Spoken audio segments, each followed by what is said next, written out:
This story is a metaphor for climbing the corporate ladder.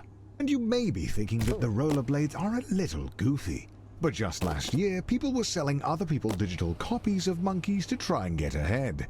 So, rollerblades are really not that far-fetched. And who doesn't like a little speed in their life? So, rollerblades it is. But just remember that everyone struggles to get job interviews, so try not to get too discouraged. Good luck!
Hey, welcome to your first job interview. I know it can be a little nerve-wracking, but just relax and do your best. You're sure to get the job.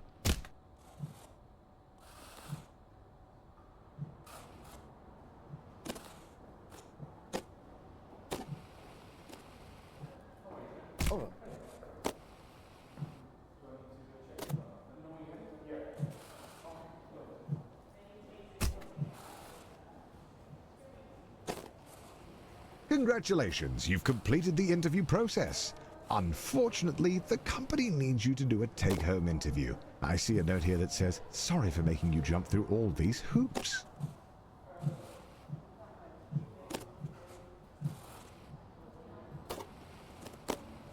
Oh, yeah. So the company just needs one more interview.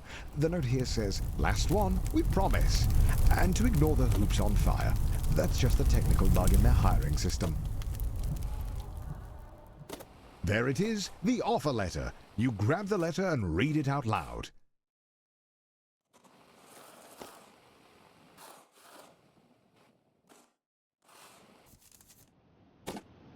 We regret to inform you that the role has been filled.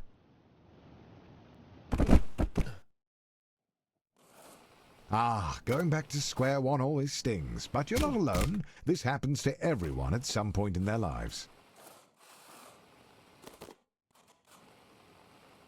Luckily, your mom says that your Uncle Gerald has a friend who can hook you up with a job at their warehouse. I know it's your birthday, but the company saves money when the new hires do their training on Saturday nights. So it's time to get to work.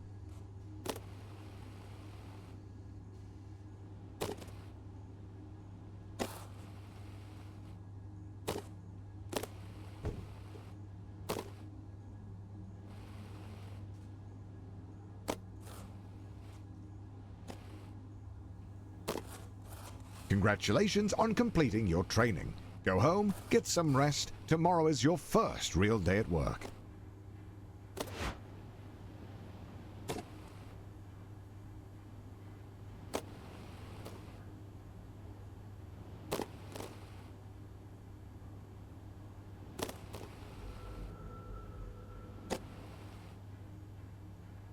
Your first day, and look how big the warehouse is. Think of all the room for productivity. There are absolutely no downsides to working in such a massive open building with no railings or safety structures. None whatsoever.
Oh, don't worry. Everyone falls from the 14th floor on their first day. It's a rite of passage.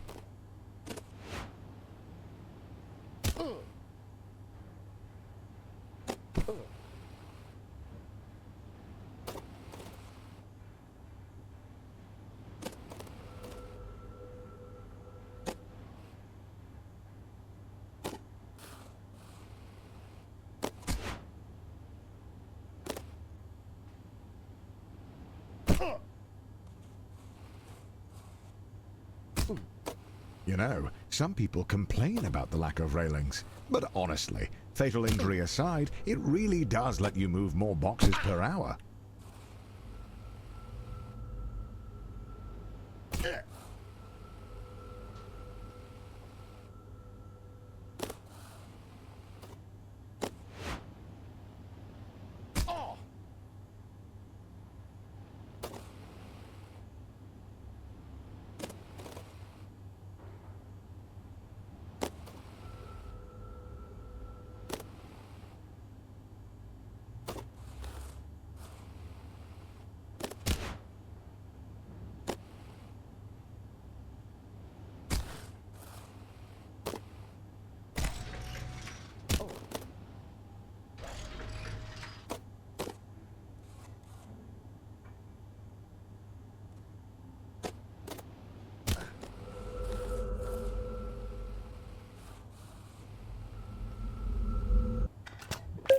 The grind set.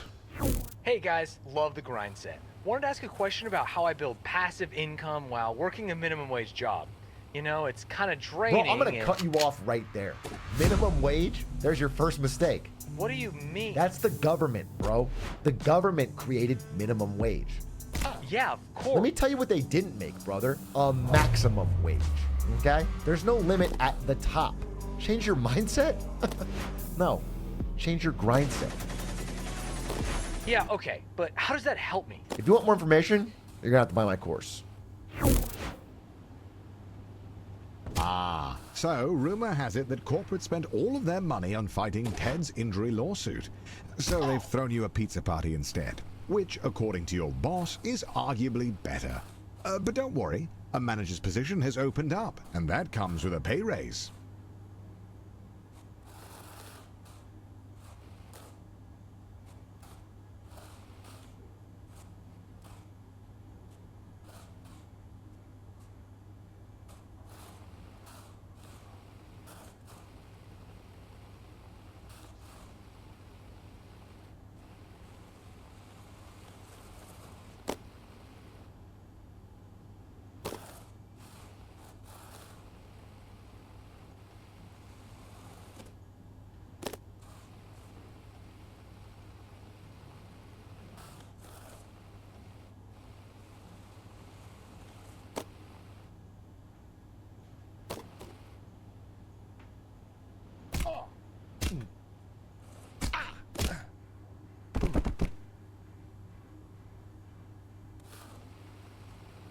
Oh, to be young and naive. They were never going to promote a lowly warehouse worker. That would require them to pay you more. But you refuse to be held down by the system, and if taking an unpaid internship will open up more opportunities to climb the corporate ladder, by gosh, you'll do it.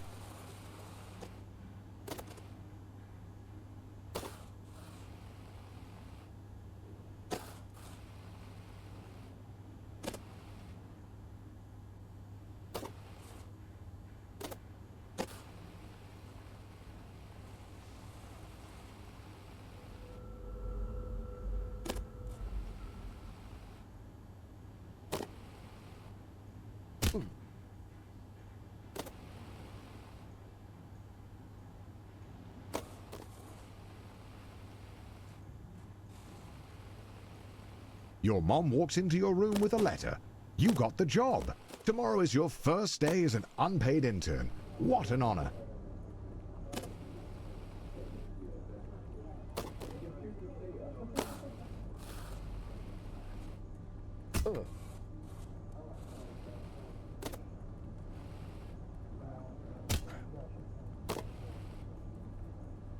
This training is absolutely essential. Daryl needs his coffee to be piping hot. Oh.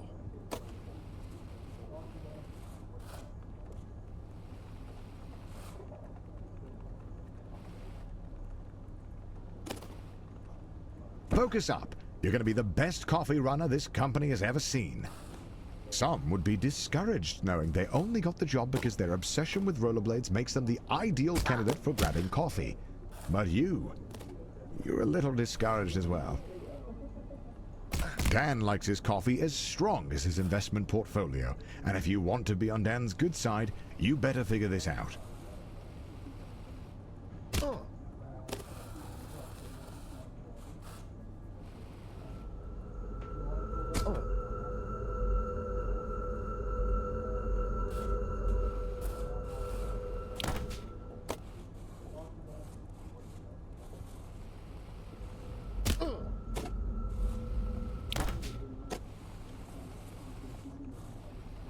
Congratulations, you've finished training. Now the real work begins. Your boss Bill has his office on the first floor and seems like a really nice guy. Great taste in coffee too. Hopefully you can really impress him with your grind set.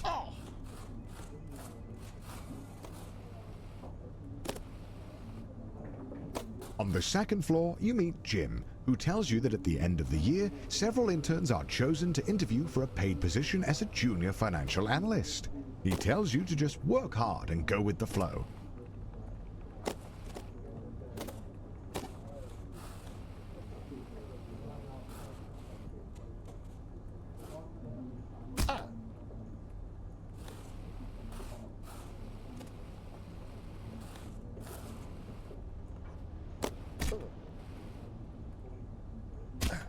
At the all-hands meeting, your boss Bill announces that you've been chosen for the in-house interview, which, according to him, is just a bunch of softball questions since it's really more of a formality than anything.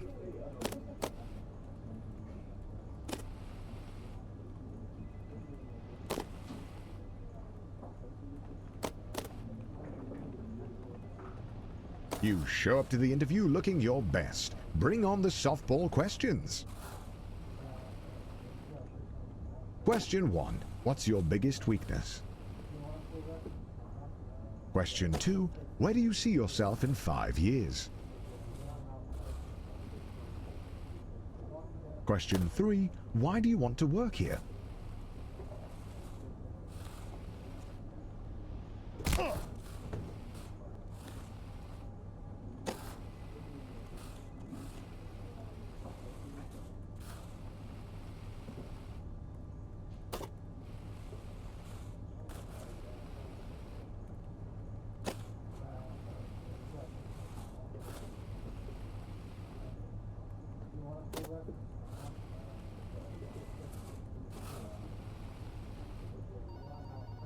Last question. Calculate the IBNR estimate for the last fiscal year using a credibility-weighted combination of the Stein and Bullman and chain ladder methods given a selected credibility factor of 0.6. The last intern had a PhD in math, so the company naturally expects the same from all future interns.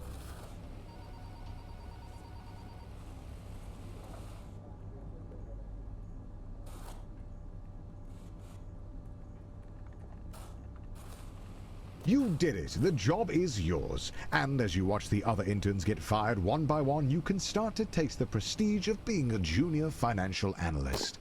You're ready to kick ass and make money, and you're all out of money. Unfortunately, being a junior financial analyst means you're just another cog in the corporate machine. No one is going to notice you if you don't make yourself stand out.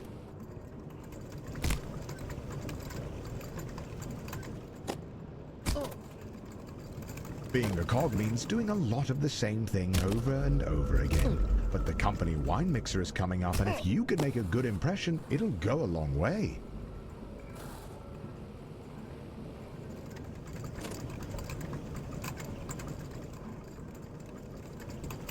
Oh, the company wine mixer. A chance to meet middle management. Impress them with your firmest handshake and laugh together at the financially illiterate.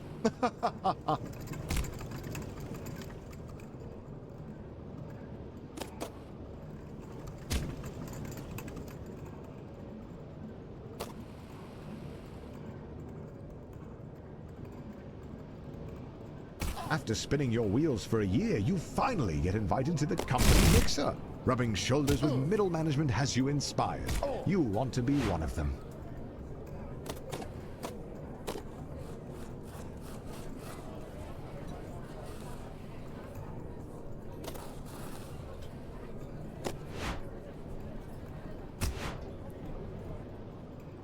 What does a middle manager even do?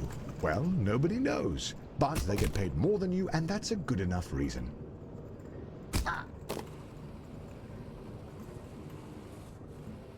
You've been putting in tons of extra hours. You're doing the work of 2 employees. No one notices. But you brought a VP some coffee, and he liked that.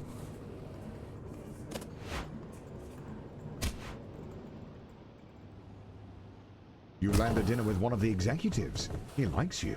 Not because you do good work, but because he's also bald. Middle management feels a little closer. You land the perfect handshake in the hallway. It echoes across the floor. It's the talk of the office for a week. This is the kind of thing that gets you promoted.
Finally, the company opens up a single middle management position. All you have to do is beat the rest of the applicants and the job is yours.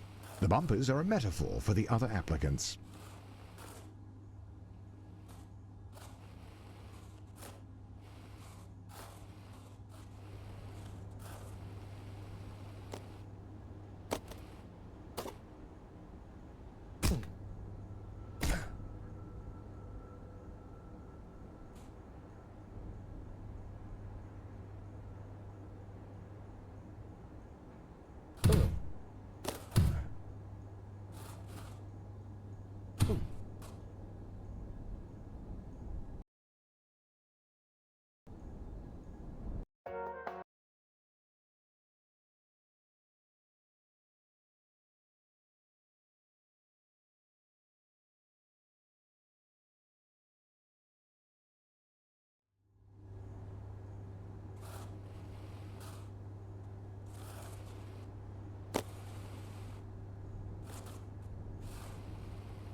The second round of interviews cuts out 90% of the applicants. The herd has been thinned out, and you're still standing strong. Wait, somehow Ted is in the running? When did he get a job here? It doesn't matter. Just stay focused and get that job.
After months of grueling interviews, corporate dinners, endless schmoozing, you find a letter on your desk. One of the two positions is yours.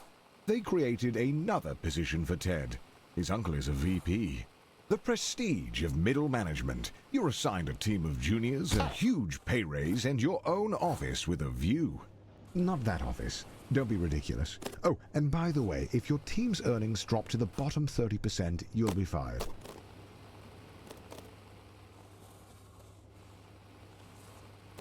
Welcome to middle management. No one really knows what you do here, and in fact, no one really knows how to get promoted. Progressing at this stage of your career feels like a confusing maze with no clear path forward.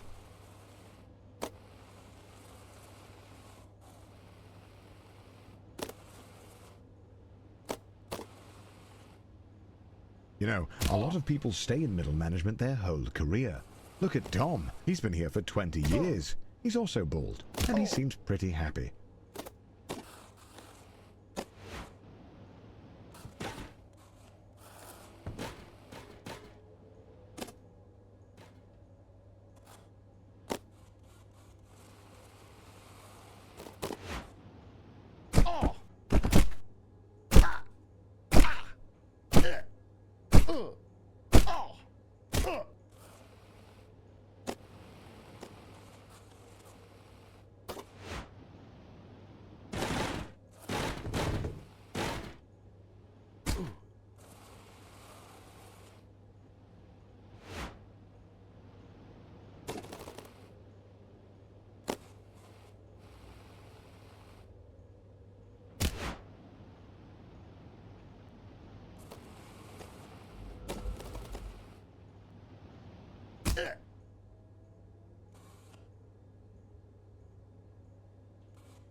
You ask your boss about career advancement, but he tells you that with the current budget, you'll have to put a pin in it until after they can get their ducks in a row trying to accelerate profits and maximize shareholder value in the long term. But if you wanted to, you could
The Grind Set.